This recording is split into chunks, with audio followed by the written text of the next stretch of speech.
every day. Let's get into it. Today we're going to do a few things. I'm going to do Ephesians chapter 6, if I can find it, verse 1 through 4.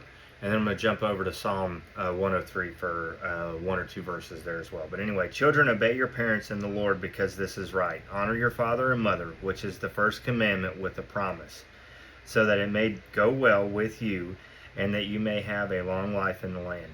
Fathers, don't stir up anger in your children, but bring them up in the training and instructions of the Lord. And then in Psalm 103, verse 13, as a father has compassion on his children, so the Lord has compassion on those who fear him. As men, we're expected to have all the answers, right? To lead.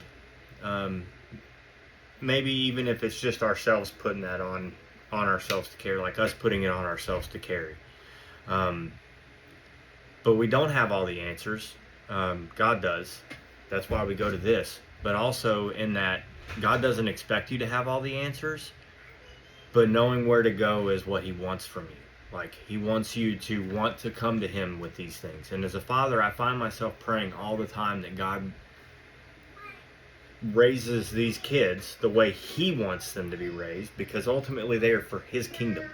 They're mine on earth to steward and to raise, but they're ultimately his. They're his children. So if I lead them astray, I was pretty clear about what happens to me whenever I pull it'd be better for me to have a millstone tied around my neck, right?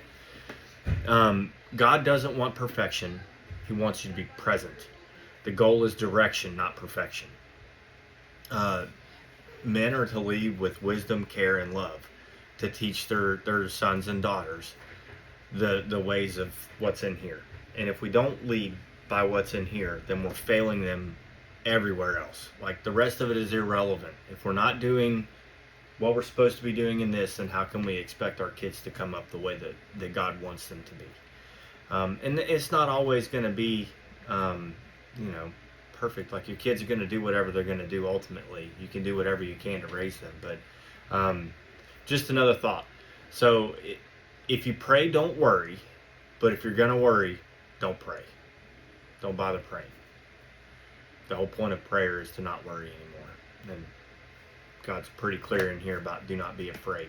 And worrying and anxiety all goes with that. So y'all have a blessed day.